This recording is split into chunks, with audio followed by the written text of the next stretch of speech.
Great, thank you. Scott Boland, debut today for Australia, only the second Indigenous player to do so.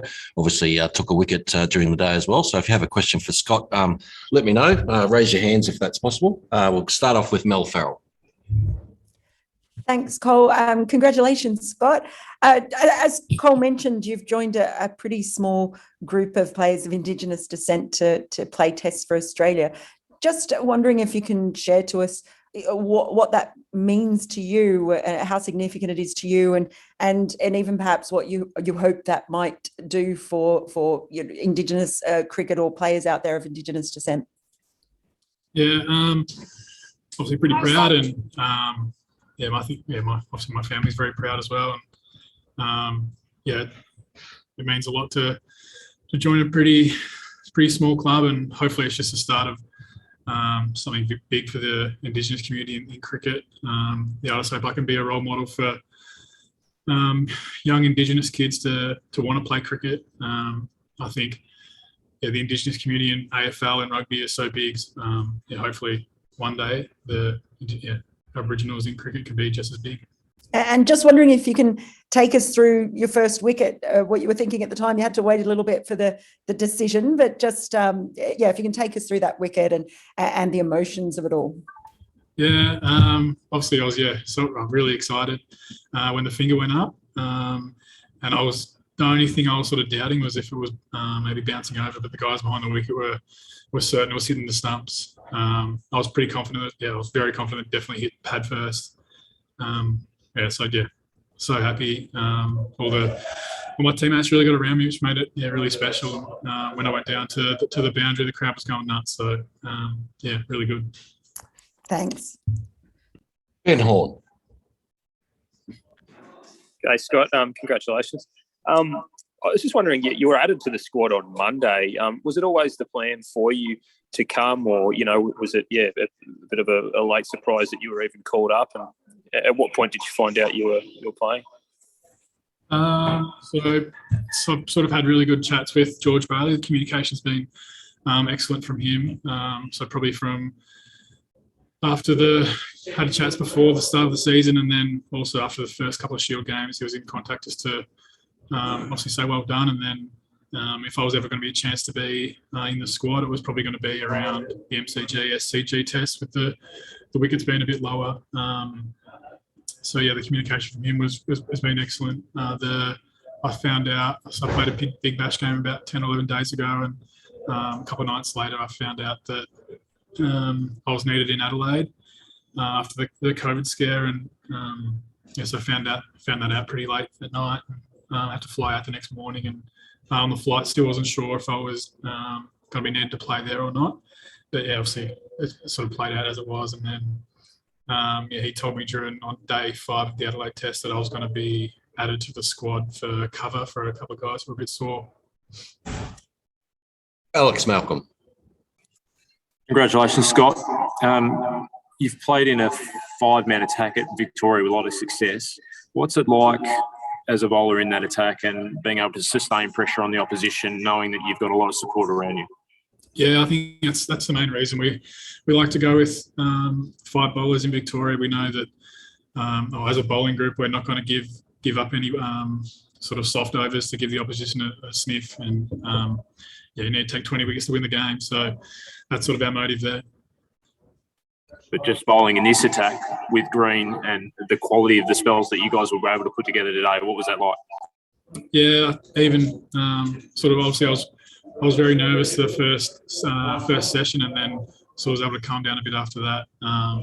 But knowing that you got the captain that's the best bowler in the world, and he sort of led the way for the first session, and then Starkey got a couple of crucial breakthroughs with Root and Bairstow and the like, and then you got the best off spinner ever. So it's pretty it's a great attack to be a part of, and hopefully we can take the 20 wickets.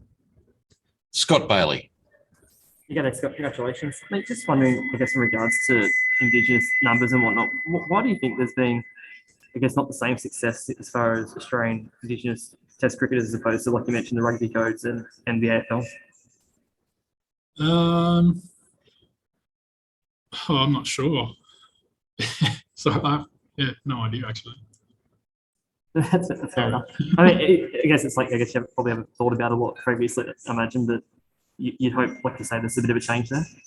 Yeah, hopefully. I think even in the Big Bash now, there's more Indigenous cricketers. We got Dan Christian and Darcy Short, Brendan Doggett in the male side, and then the females they're probably coming along a lot quicker than the male cricketers. But yeah, hopefully that the more cricket at a high level and the more exposure that we can give Indigenous cricket, I think hopefully the numbers will grow. And if I could just go one more, so I guess how much was spoken about making sure you guys do hit a real full length in that first session, especially with the pitch doing a bit after Pat wins the toss and bowls? Yeah, we try to keep it really full in the first session. We try to keep the stumps in play as much as possible. I think their batters were pretty conscious of wanting to leave the ball, so we just try to keep attacking them as much as we could, and we're sort of judging ourselves on how much that we could make them play.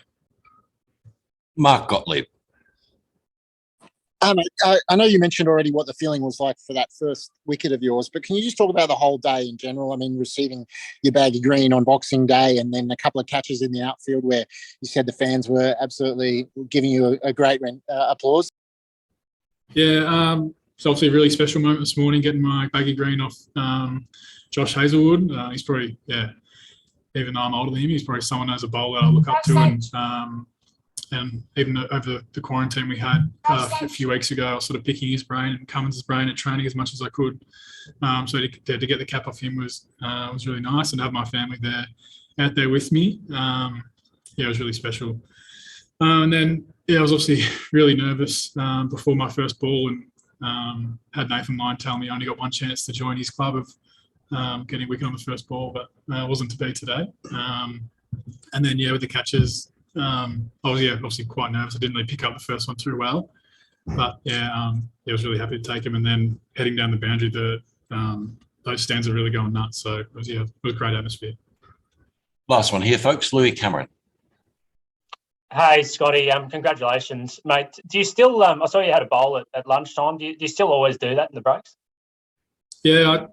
Something I've done for a long time now. I just want to keep my body moving, and sometimes you can go if I don't bowl before the overs before lunch, I can go like over an hour without doing too much. So it's something I always like to do at any level of cricket I'm playing. And I know that this would have been driving you, and getting to this level, would have been driving you for the last few years of Shield cricket. But when you did you kind of think that it might not come? I suppose is what I'm asking. Yeah, definitely, mate. I probably felt 2 or 3 years ago I was sort of. I wasn't bowling as well as I know I could, and I think it was just from the constant cricket that I was sort of getting really tired, and I sort of had to really sort of plan my off season to really stay away from cricket and just try and refresh my mind and my body. And then now as I'm getting older, I realise what I need to do to really get up for the season. I like having really big pre-seasons and trying to get really fit and strong in the gym, and because I know when I'm bowling well, I'm feeling really strong, and towards the back end of the years when I'm getting tired, I can feel the gym stuff sort of wearing off a bit. Thanks, guys. Thanks, Louis, and thanks to Scott Boland for joining us this evening. We'll catch up with all you guys tomorrow.